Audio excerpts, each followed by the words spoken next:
So hello guys, हम start कर रहे हैं हमारी क्लाउड कंप्यूटिंग की सीरीज जिसमें हम लोग पढ़ेंगे AWS Amazon वेब सर्विसेज और उससे कैसे मशीन्स क्रिएट की जाती है, किस तरह से कंपनी में वर्क किया जाता है विच यूजिंग AWS। हम यहाँ पर स्टार्ट कर रहे हैं, ठीक है। तो हमारा जो फर्स्ट टॉपिक है वो है क्लाउड कंप्यूटिंग, क्योंकि हम क्लाउड कंप्यूटिंग पढ़ रहे हैं तो हमारे यहाँ पर उसकी डेफिनेशन हो जाती है। तो क्लाउड हमारा क्या होता है? क्लाउड हमारा होता है इंटरनेट, ओवर द इंटरनेट। और कंप्यूटिंग मतलब होता है यूज करना, सर्विसेज का यूज करना, वो हो गया हमारा क्लाउड कंप्यूटिंग। मतलब हम ओवर द इंटरनेट जो भी सर्विसेज को यूज कर रहे हैं, जैसे कि उसमें नेटवर्किंग सर्विसेज हो गई, storage, database, analytics, software services, जो भी हम सर्विसेज यूज कर रहे हैं इंटरनेट के थ्रू, हम उसे बोलते हैं क्या? क्लाउड कंप्यूटिंग, ठीक है। क्योंकि जैसे हम यूट्यूब यूज कर रहे हैं तो वो भी क्या है? एक इंटरनेट की ही एक सर्विस है यूट्यूब, जिसे हम यूज कर रहे हैं। क्लाउड मतलब जैसे हमने ना अपना डेटा कहीं पर अपलोड करके रख दिया है तो हम उसे बोलते हैं क्या? क्लाउड। हमने क्या किया है? क्लाउड पर डेटा अपना अपलोड करके रखा है। हमारे पास कोई हार्डवेयर या फिर हार्ड डिस्क में हमारे पास हमारा डेटा नहीं है, हम कहीं से भी एक्सेस कर सकते हैं क्लाउड के थ्रू। जैसे कि हमारा हो गया गूगल फोटोज। गूगल फोटोज भी क्या है? गूगल फोटोज भी क्लाउड है, क्योंकि वहां पर हमने अपनी फोटोज अपलोड करके रखी और अब हम किसी भी मशीन में लॉग इन करके, लैपटॉप मोबाइल में लॉग इन करके हम देख सकते हैं कि हमारी फोटोज, हमें जब देखना हो हम अपनी फोटो का एक्सेस कर सकते हैं। तो ये होता है हमारा क्या? Cloud computing. और आजकल कंपनीज में क्लाउड कंप्यूटिंग का बहुत ज्यादा यूज हो रहा है, AWS का भी बहुत ज्यादा यूज हो रहा है। इसका यूज क्यों हो रहा है? क्योंकि ये एक तो कॉस्ट इफेक्टिव है और ये मतलब इसमें हमारा क्या होता है? टाइम भी बचता है ये करने में, ठीक है। और हमें कोई जगह की भी जरूरत नहीं पड़ती, क्योंकि जो हमारा डेटा सेंटर होता है वो हमें यूज हम खुद मतलब मैनेज नहीं करते हैं। वो हम जो AWS यूज करेंगे वो क्या होगा? एक पब्लिक क्लाउड हो गया। हम यहाँ पर पब्लिक क्लाउड यूज करने वाले, AWS एक पब्लिक क्लाउड है, तो हमें उसका डेटा सेंटर वगैरह ये सब मैनेज नहीं करना पड़ता है, उसका हार्डवेयर मैनेज नहीं करना पड़ता है। तो हमें क्या होता है? उसका कॉस्ट ज्यादा नहीं पड़ता है। तो हम इसको बोलते हैं क्या? क्लाउड कंप्यूटिंग, ठीक है। अब हम यहाँ पर इसकी सिंपल सी एक डेफिनेशन देख लेते हैं क्लाउड कंप्यूटिंग की। Simply put, cloud computing is the delivery of computing services including servers, storage, databases, networking, software, analytics, and intelligence over the internet. Okay, to offer faster innovation, flexible resources, and economies of scale. You typically pay only for cloud services you use, helping lower your operating cost, run your infrastructure more efficiently, and scale as your business needs change. ठीक है, तो उसमें ये लिखा है कि पे only you use, ठीक है। जो भी सर्विसेज आप यूज कर रहे हैं आपको सिर्फ उसी के लिए पे करना होता है। तो इससे आपका क्या होता है? इससे आपका कॉस्ट कम होता है और जो आपका इंफ्रास्ट्रक्चर होता है वो बहुत ही एफिशिएंटली वर्क करता है। आप जो भी इंफ्रास्ट्रक्चर यूज कर रहे हैं, और वो आपके स्केल मतलब बिजनेस जो होता है बिजनेस को स्केलेबल बनाता है। जैसे आपको अगर अपना बिजनेस बढ़ाना है या अगर आपका बिजनेस कम हो रहा है तो आप वो भी इजीली कर सकते हैं। आपको उसमें ज्यादा कोई भी कॉस्ट का फर्क नहीं पड़ेगा। तो हम इससे क्या बोलते हैं? Cloud computing. Over the internet computing resources को यूज करना कहलाता है हमारा क्लाउड कंप्यूटिंग। ओके, सो अब हम देखते हैं इसका नेक्स्ट पार्ट। हम देखेंगे इसके फीचर्स। तो जो क्लाउड कंप्यूटिंग हो गया उसके फीचर्स क्या क्या होते हैं? उसके फीचर्स होते हैं resource pooling, on demand services, easy maintenance, high availability, economical, secure and pay as you go. ये सारे रिसोर्सेज हमारे हैं क्लाउड कंप्यूटिंग के। तो रिसोर्स पूलिंग क्या होता है? जैसे हमें जो भी रिसोर्सेज है हमारे, हमें एक साथ यूज करने हैं। जैसे कि हमारा रैम हो गया, हमारा CPU हो गया, हमारा ऑपरेटिंग सिस्टम हो गया, ठीक है। ये सारे रिसोर्सेज हम एक साथ यूज कर रहे हैं तो हम इसे बोलेंगे रिसोर्स पूलिंग। ये हमारा क्लाउड कंप्यूटिंग का फर्स्ट फीचर हो गया। On demand services, on demand जैसे कि अगर हमें अपनी हम कोई मशीन या कुछ क्रिएट कर रहे हैं तो उसका अगर साइज बढ़ गया है या साइज कम हो गया है तो हमें ऑन डिमांड उसका मतलब जो भी हमें चाहिए वो हमें मिल जाएगा AWS के थ्रू, क्लाउड कंप्यूटिंग के थ्रू, ठीक है। और ये क्या होता है? इजी मेंटेनेंस होता है। मतलब जैसे कि अब हम क्या कर रहे हैं, हमें कुछ भी इसमें मेंटेन करने की जरूरत नहीं है। हम सिर्फ इंफ्रास्ट्रक्चर पे काम कर रहे हैं और हम सिर्फ इंफ्रास्ट्रक्चर को ही मेंटेन करेंगे, इसलिए ये हो गया क्या? Easy maintenance. हाई अवेलेबिलिटी, क्योंकि जब भी आपको जो भी चीज की जरूरत है आपको तुरंत अवेलेबल हो जाएगी। इसमें जो जो भी रीजन होते हैं आप उसमें काम कर रहे हैं, उसमें आपको जो जो भी सर्विसेज अवेलेबल करवानी है आप अवेलेबल करवा सकते हैं, इसलिए इसको बोलते हैं हम हाई अवेलेबिलिटी। और इकोनॉमिकल, जैसा कि मैंने आपको बताया था कि ये बहुत ही ज्यादा कॉस्ट इफेक्टिव है, इसमें ज्यादा खर्च भी नहीं होता है, पे एज यू गो होता है। क्योंकि आप जो सर्विसेज यूज कर रहे हैं आपको सिर्फ उन्हीं सर्विसेज के लिए पे करना होता है, इसलिए इसको बोलते हैं हम इकोनॉमिकल। और क्या हो गया सिक्योर। आपका जो डेटा है क्लाउड पर तो है, लेकिन और है किस पर? आप पब्लिक क्लाउड, प्राइवेट, हाइब्रिड या जो भी क्लाउड यूज कर रहे हैं, लेकिन आपका डेटा क्या होता है? सिक्योर होता है। ठीक है, क्लाउड कंप्यूटिंग के थ्रू ऐसा नहीं है कि आपका डेटा यहाँ वहाँ कहीं ट्रांसफर हो जाएगा, नहीं, आपका डेटा एकदम सिक्योर होता है। ठीक है, और पे एज यू गो, ये economical and pay as you go and easy maintenance, ये तीनों एक ही पार्ट है, बस थोड़े इनको डिफरेंट टाइप से बताया गया है यहाँ पर। तो पे एज यू को भी मतलब जो भी आप सर्विस यूज कर रहे हैं सिर्फ आपको उसके लिए ही पे करना पड़ेगा, या मतलब जैसे कि आप infrastructure as a service use कर रहे हैं, platform as a service use कर रहे हैं, तो आपको सिर्फ उसी सर्विस के लिए पे करना होगा। तो ये होगा इसके फीचर्स। ठीक है, अब हम देख रहे हैं इसका नेक्स्ट पार्ट। तो इस पार्ट में है क्या? Types of cloud. क्लाउड कितने टाइप्स के होते हैं? ठीक है, तो एक होता है हमारा प्राइवेट क्लाउड, एक होता है हमारा पब्लिक क्लाउड, एक होता है हमारा हाइब्रिड, और एक मल्टी क्लाउड भी होता है जो हमने इसमें मेंशन नहीं किया है। ठीक है, तीन तरह के हमारे क्लाउड होते हैं, प्राइवेट, पब्लिक, हाइब्रिड। ओके, और चार टाइप के, सॉरी, एंड मल्टी। तो प्राइवेट क्लाउड हो गया, private cloud is a cloud computing environment in which all hardware and software resources are dedicated exclusively to और accessible by a single customer. मतलब जो भी आपका हार्डवेयर एंड सॉफ्टवेयर होगा वो सिर्फ एक सिंगल कस्टमर या सिंगल, मतलब ऑन प्रेमाइसेस भी बोलते हैं हम इसे, सिर्फ एक प्रेमाइसेस पर तक ही सीमित रह जाएगा। जैसे कि आप की है कोई पर्सनल कंपनी और अपना पर्सनल ही आप क्लाउड यूज कर रहे हैं, तो हम इसे प्राइवेट क्लाउड या फिर ऑन प्रेमाइसेस क्लाउड इंफ्रास्ट्रक्चर भी कहते हैं। ठीक है, it's an on premises infrastructure. Companies choose private cloud because their workload deals with confidential documents, financial data. अब ऐसे तो हम अगर देखें तो प्राइवेट एंड पब्लिक दोनों ही सिक्योर होती हैं, लेकिन हम सिर्फ कंपैरिजन अगर करें तो प्राइवेट क्लाउड क्या हो गया, मतलब कंपनी क्या मानती है कि प्राइवेट क्लाउड ज्यादा थोड़ा सिक्योर होता है, इसलिए वो अपना खुद का क्लाउड यूज करते हैं। ठीक है, बाकी आपका जो पब्लिक क्लाउड है वो भी सिक्योर होता है। ठीक है, companies choose private cloud because their workload deals with confidential documents, financial data etcetera. उनका जो डेटा होता है वो कॉन्फिडेंशियल होता है, फाइनेंशियल डेटा होता है, इसलिए वो प्राइवेट क्लाउड को थोड़ा प्रेफर ज्यादा करते हैं। ठीक है, private cloud is a single tenant environment meaning all resources are accessible to one customer only. एक सिंगल टेनेंट इन्वायरमेंट होता है, उसका मतलब होता है जो भी रिसोर्सेज होंगे वो सिर्फ एक कस्टमर तक ही सीमित रहेंगे, सिर्फ एक, मतलब एक कस्टमर ही उन्हें यूज कर पाएगा। जैसे किसी एक पर्टिकुलर कंपनी का, तो वो पर्टिकुलर कंपनी के कस्टमर्स ही उसको एक्सेस कर सकते हैं। ठीक है, और this is referred to as an isolated access. जो भी एक्सेस होगा वो आइसोलेटेड होगा, आइसोलेटेड मतलब सेपरेटेड रहेगा एक दूसरे से। ठीक है, private clouds are typically hosted on premises in the customers data centre.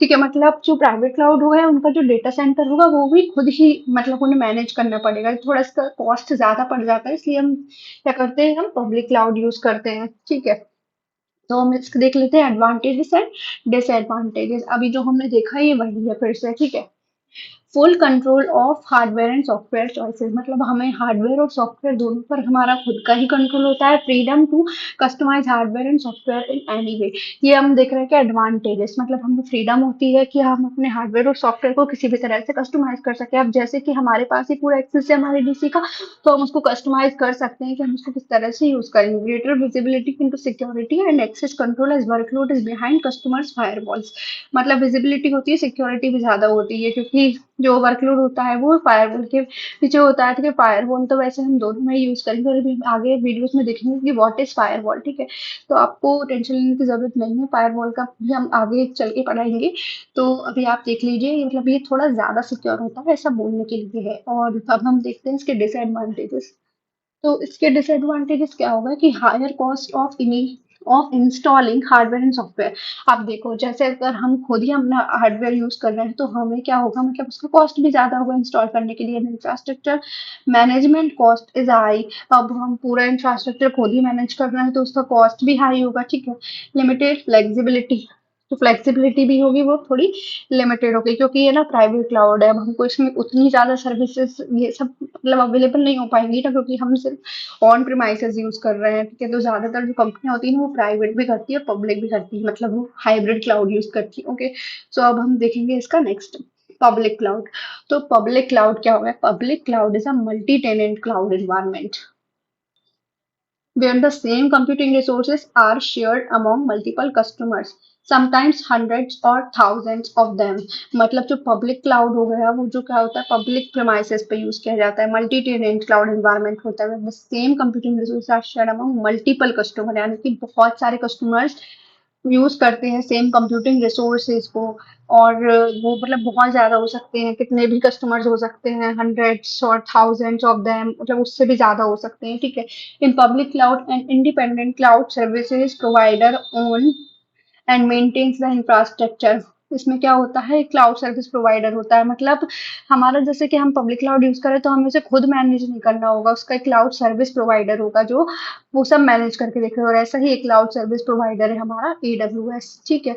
तो AWS भी हमारा पब्लिक क्लाउड है, तो वो अपना हार्डवेयर वो मैनेज करती है, हम उसे मैनेज नहीं करते हैं, ठीक है। And independent cloud service provider owns and maintains the infrastructure and access to resources is offered on a subscription basis और वया पे पर यूज़ प्राइसिंग। मतलब इसमें क्या होता है, सब्सक्रिप्शन होता है, और वो किस तरह से होता है, जो भी आप यूज़ कर रहे हैं सिर्फ आपको उसी के लिए पे करना होगा। उसमें कुछ बिल्स वगैरह जनरेट होते हैं डॉलर्स में, लेकिन अगर आप फ्री चीज़ें यूज़ कर रहे हैं तब तो कुछ नहीं, लेकिन जो कंपनी होती है उसमें फ्री चीज़ें यूज़ नहीं होती हैं, उसमें आपका इंटरप्राइज वाला जो होता है डोमेन वो यूज़ होता है, और जो कंपनीज होती है वो आपको खुद AWS का अकाउंट क्रिएट करके देती हैं। क्यों? क्योंकि आपको उनसे काम, मतलब उनको आपसे काम करवाना है, और उनके यहाँ जो भी फ्री वाली मशीन्स होगी वो उतनी ज़्यादा एक्यूरेट नहीं होगी, इसलिए कंपनी में क्या होगा, हमारी मतलब फ्री मशीन्स यूज़ नहीं होंगी, जो पेड होंगी वही यूज़ होंगी। तो AWS का आपका जो फ्री वाला जो अकाउंट होता है, फ्री टियर अकाउंट, वो क्रिएट नहीं होगा, वहाँ पर आपका एंटरप्राइज लेवल का अकाउंट।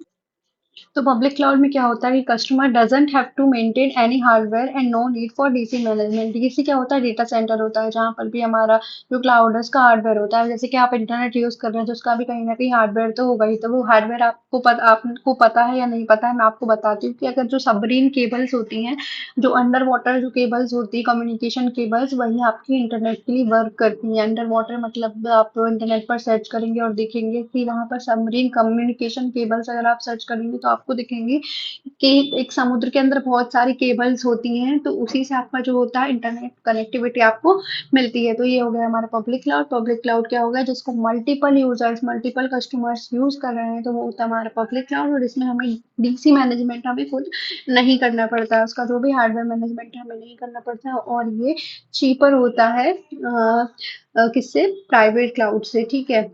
और इजी मेंटेनेंस होता है पब्लिक क्लाउड। तो अब हम देखेंगे इसका next part, advantages and disadvantages of public cloud. तो greater elasticity and scalability with public cloud, a customer can add capacity in response to expanded surges in traffic without purchasing and installing new hardware। तो public cloud में क्या होता है, आपको कोई hardware purchase करने की जरूरत नहीं होती, आप उसको अपने हिसाब से एक्सपेंड कर सकते हैं, उसकी जो भी मेमोरी है आप अपने हिसाब से बढ़ा सकते हैं, कम कर सकते हैं, ठीक है। और lower cost of entry, most customers can begin using public cloud services without adding physical compute resources of their own, ठीक है। मतलब उन्हें कोई भी फिजिकल कंप्यूट रिसोर्सेज यूज करने की जरूरत नहीं है, और उसमें किसी भी तरह का उनका कोई भी कॉस्ट नहीं लगने वाला है। कुछ कुछ कंप्यूटर रिसोर्सेज होते हैं जो फ्री होते हैं, उन्हें कोई भी अलग से कोई रिसोर्सेज ऐड करने की जरूरत नहीं होती, जो भी रिसोर्सेज उसमें अवेलेबल है आप उसी का यूज करके अपने क्लाउड का यूज कर सकते हैं, ठीक है। And faster access to the latest technologies, अब ये क्या होता है, बहुत ज़्यादा फास्ट होता है, क्योंकि इसका बहुत ही बड़े लेवल पर इसका यूज़ हो रहा है पब्लिक क्लाउड का, तो ये क्या है, बहुत ही फास्ट टेक्नोलॉजी है, लेटेस्ट टेक्नोलॉजी के फास्ट इसका एक्सेस होता है। तो in many cases economics of scale enable cloud providers to offer latest hardware and software faster than customers could if they had to purchase them install them themselves। अगर उन्हें कोई भी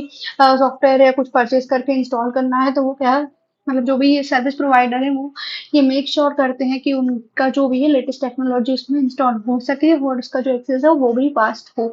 so only disadvantage could be the overall control over the hardware is not there and maybe in some cases security can be an issue।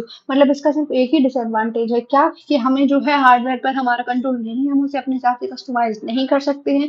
जैसे कि हमने private cloud में पढ़ा था कि हम हार्डवेयर को अपने हिसाब से कस्टमाइज कर सकते हैं, क्योंकि उसका कंट्रोल क्या होता है, हमारा होता है। लेकिन जो पब्लिक क्लाउड है उसमें हार्डवेयर पर हमारा कंट्रोल नहीं है, तो हम उसका अपने हिसाब से उसको कस्टमाइज नहीं कर सकते हैं। और जो ये पब्लिकली हो गया ना, तो इसका समझ लो कि ये थोड़ा कम सिक्योर है, बट ये सिर्फ बोलने के लिए है कि कम सिक्योर है, बाकी दोनों ही क्लाउड बहुत सिक्योर है, इसलिए हम इनका कंपनी पर एंटरप्राइज लेवल पर हम इनका यूज करते हैं, ठीक है। अब हम देखेंगे हमारा hybrid cloud. A hybrid cloud integrates public and private cloud infrastructure. In this model, the two types of cloud are joined together into a single flexible infrastructure, and the enterprise can choose the optimal cloud environment for each individual application for or workload। अब देखो, hybrid cloud क्या होता है? Hybrid cloud वो होगा जो हमारा public cloud और प्राइवेट क्लाउड दोनों का यूज कर रहा है, तो उसे हम बोलते हैं मतलब अपनी जरूरत के हिसाब से, अपनी कन्वीनियंस के हिसाब से वो कभी प्राइवेट क्लाउड का यूज कर लेता है, कभी वो पब्लिक क्लाउड का यूज कर लेता है, तो कभी वो दोनों का यूज कर लेता है। अब उसके पास तो मल्टीपल प्रोजेक्ट्स होंगे, तो किसके लिए उसे कौन सा करना है? जैसे मान लो अब उसके पास कोई एप्लीकेशन या कोई भी वेबसाइट है, तो उसने वेबसाइट को रख दी पब्लिक क्लाउड पर, उसका जो भी डेटाबेस था उसको उसने स्टोर कर दिया प्राइवेट क्लाउड पे, ताकि जो भी डेटाबेस है वो एकदम सेफ रहे, सिक्योर है। ठीक है, in simple words, infra is shared in between your local data centre and public cloud. तो ये जो हमारा ये जो डायग्राम है, ये हमें यही बता रहा है हाइब्रिड क्लाउड जो है हमारा ऑन प्रेमाइसेस। ऑन प्रेमाइसेस मतलब होता है हमारा प्राइवेट क्लाउड, और ये हो गया हमारा पब्लिक क्लाउड, पब्लिक चैनल मतलब ये हमारा पब्लिक क्लाउड। ये दोनों ही एक दूसरे से रिसोर्सेज एक्सचेंज कर रहे हैं। ठीक है, इस पर इसमें इसका डेटाबेस है, तो ये हमारा हो गया हाइब्रिड क्लाउड। ठीक है, अब हम देखते हैं इसके बाद इसके मल्टी क्लाउड का। ठीक है, मल्टी क्लाउड क्या हो गया? Here, if you could see in multi-cloud architecture, some applications are deployed in AWS, other are deployed in Azure, etc. तो मल्टी क्लाउड मतलब होता है जो डिफरेंट डिफरेंट क्लाउड्स का यूज कर रहा है, डिफरेंट डिफरेंट सर्विसेज प्रोवाइडर्स का यूज कर रहा है। जैसे कि AWS भी है, Amazon का AWS है, और माइक्रोसॉफ्ट का हमारा Azure और गूगल का हमारा क्लाउड है, GCP Google cloud platform, Microsoft Azure, Amazon web service. तो ये हो गया हमारा मल्टी क्लाउड, जो मल्टीपल क्लाउड्स का यूज कर रहा है, तो हम उसे बोलेंगे multi cloud. This is done in large organization as per client requirements. ठीक है, आप जो भी कंपनी में आप काम करने जाएंगे या कुछ भी आप करेंगे, तो जो भी क्लाइंट की रिक्वायरमेंट होगी उसमें आपको वो बोलेगा कि आपको Azure पे काम करना है, तो आपको Azure पे करना पड़ेगा। वो बोलेगा GCP पे करना है, तो आपको GCP पर करना पड़ेगा। और अगर वो बोलेगा कि AWS पर करना है, तो AWS पर भी करना होगा। लेकिन इसका मतलब ये नहीं कि आप तीनों क्लाउड सीख के चले। आपको अगर एक क्लाउड आता है, तो आपको किसी भी कंपनी में इजिली हायर कर लिया जाएगा। ठीक है, अगर आपको AWS भी आता है, तो भी आप किसी भी कंपनी में अप्लाई कर सकते हैं जिन्हें माइक्रोसॉफ्ट है GCP की रिक्वायरमेंट है। क्योंकि अगर आपको AWS आता है, तो आप GCP एंड माइक्रोसॉफ्ट एज्योर दोनों ही सीख सकते हैं इजिली। बस उनका थोड़ा थोड़ा जो फंक्शन होते हैं ना, वही कुछ अलग होते हैं दिखाने के लिए। बाकी जो हमारा जो डीप डाइव नॉलेज होता है ना, वो सभी का सेम होगा। ठीक है, अब हम देखेंगे कैटेगरीज ऑफ क्लाउड और क्लाउड सर्विसेज। क्लाउड की कौन कौन सी सर्विसेज होती हैं? तो हमारे पास क्लाउड की तीन सर्विसेज होती हैं, सास, पास और इंफ्रास्ट्रक्चर एज अ सर्विस। ठीक है, तो सास होगी हमारी सॉफ्टवेयर एज अ सर्विस, पास होगी हमारी प्लेटफॉर्म एज अ सर्विस, और IaaS हो गई हमारी इंफ्रास्ट्रक्चर एज अ सर्विस। ठीक है, तो अब हम सॉफ्टवेयर एज अ सर्विस में क्या करते हैं? Here a particular software program is hosted as a service over the internet. जो भी एक सॉफ्टवेयर प्रोग्राम होगा, वो ओवर द इंटरनेट मतलब एक सर्विस के तौर पर एक होस्टेड होगा, and the users doesn't need to have any software technical knowledge to use that service. अब देखो, हम मतलब जैसे कि हमारे पास हो गया गूगल ड्राइव। गूगल ड्राइव पर हम क्या कर देते हैं? हमारी फाइल्स वगैरह कुछ भी फोटोज वगैरह अपलोड कर देते हैं। अभी मैंने आपको बताया था कि गूगल फोटोज हो गया, गूगल ड्राइव हो गया, जीमेल हो गया, यूट्यूब हो गया, ये सब हमारा क्या है? एक क्लाउड के ही पार्ट है। तो ये क्या है? हमारी सॉफ्टवेयर है जिनका हम यूज कर रहे हैं ओवर द इंटरनेट, और इसको यूज करने के लिए हमें किसी भी टेक्निकल नॉलेज की जरूरत नहीं है। हर कोई इसे यूज कर रहा है। जिससे नॉलेज नहीं है, वो भी जीमेल का यूज कर रहा है, वो भी गूगल ड्राइव का यूज कर रहा है। तो ये हमारी क्या होती है? सॉफ्टवेयर एज अ सर्विस होती है। अब होता है हमारे पास क्या? हमारी सेकंड सर्विस है वो क्या? हमारी PaaS, platform as a services. PaaS और PaaS application platform as a service is category of cloud computing service that enables customer to run application. मतलब एक क्लाउड कंप्यूटिंग सर्विस होती है जिसमें क्या होता है कि जो कस्टमर होता है वो एप्लीकेशन को रन करता है। तो इसमें हमें टेक्निकल नॉलेज की ज़रूरत होगी, क्योंकि हम इसमें एप्लीकेशन को रन कराना होगा। बट हम इसमें क्या कर रहे हैं? सिर्फ एप्लीकेशन का यूज़ कर रहे हैं, इसलिए इसमें कोई भी टेक्निकल नॉलेज की ज़रूरत नहीं होगी सास में। बट पास में हमको टेक्निकल नॉलेज की ज़रूरत होगी, क्योंकि हमको अपने एप्लीकेशंस को रन कराना है। अब इसके एग्जांपल्स हमने यहाँ पर लिखे नहीं, बट इसके एग्जांपल हो गए जैसे कि माइक्रोसॉफ्ट अज्योर हो गया, GCP हो गया, ये हमारे सभी क्या हो गए? प्लेटफॉर्म एज अ सर्विस हो गए। The only major difference between SaaS and PaaS is SaaS provides access to the software over the internet, while PaaS provides a platform for software development. मतलब सिर्फ हमें यहाँ पर हमें सिर्फ ओवर द इंटरनेट एक्सेस मिलता है, बट जो प्लेटफॉर्म एज अ सर्विस होती है उसमें हमें एक प्लेटफॉर्म मिलता है जहाँ पर हम अपनी एप्लीकेशंस को रन करवा सकते हैं। ठीक है, अब हो गया हमारा IaaS, मतलब हो गया infrastructure as a service. This is the name suggest, मतलब जो भी इंफ्रास्ट्रक्चर है। अब इंफ्रास्ट्रक्चर मतलब क्या होता है कि कोई भी रिसोर्सेज का हम यूज़ कर रहे हैं, कोई भी संरचना हो गई, इंफ्रास्ट्रक्चर को वैसे हम हिंदी में कोई संरचना बोलते हैं, रिसोर्स हो गए हम जिसको भी यूज़ कर रहे हैं तो हम उसे बोलेंगे इंफ्रास्ट्रक्चर। ठीक है, तो such as the physical server, मतलब वो चीज़ क्या होना चाहिए, फिजिकल होना चाहिए, तभी तो हम उसे रिसोर्स कह रहे हैं, तभी हम उसे इंफ्रास्ट्रक्चर कह रहे हैं। ठीक है, this is the name suggest this is a service where the software infra such as physical server, RAM, CPU etc. is provided as a service to the customer as per their requirement। जो भी RAM हो गया, CPU हो गया, वो customers को provide किए जाएंगे उनके रिक्वायरमेंट के अकॉर्डिंग। ठीक है, mostly used by company to run their day to day operation. जो भी कंपनीज होगी वो इंफ्रास्ट्रक्चर सर्विस ही यूज़ करेंगे, और जो AWS है वो हमारा इंफ्रास्ट्रक्चर सर्विस का ही एक पार्ट है। Hence unlike SaaS and PaaS, IaaS is a whole virtualization technology where clients have access to whole infrastructure through an API। और डैशबोर्ड API होता है हमारा, एप्लीकेशन प्रोग्राम इंटरफेस होता है जिसका यूज़ करके हम डैशबोर्ड को एक्सेस कर सकते हैं और हम अपने सारे के सारे इंफ्रास्ट्रक्चर को एक्सेस कर सकते हैं। तो यह हो गया हमारा क्या, इंफ्रास्ट्रक्चर एज अ सर्विस। तो आज हमारा कंप्लीट हुआ है। इसमें आज हमने देखा है कि what is cloud computing and features of cloud देखे, हमने टाइप्स ऑफ क्लाउड देखे, फिर हमने उसकी डेफिनेशंस देखी, उसके बारे में समझा। प्राइवेट क्लाउड हो गया हमारा, पब्लिक क्लाउड हो गया, और हमारा उसके एडवांटेजेस एंड डिसएडवांटेजेस देखे हमने, हाइब्रिड और मल्टी क्लाउड देखा, और फिर उनकी कैटेगरीज या सर्विसेज देखी जो 3 तरह की हैं। हम हमारे नेक्स्ट वीडियो में हम देखेंगे कि हम अपना जो AWS अकाउंट कैसे क्रिएट करते हैं, तो हम अपना AWS अकाउंट इसमें क्रिएट करेंगे। सो thank you so much for watching this video and hope you like this video and you enjoyed and you get good knowledge through this video. So if you like this video, so share this video with all your friends who need this video.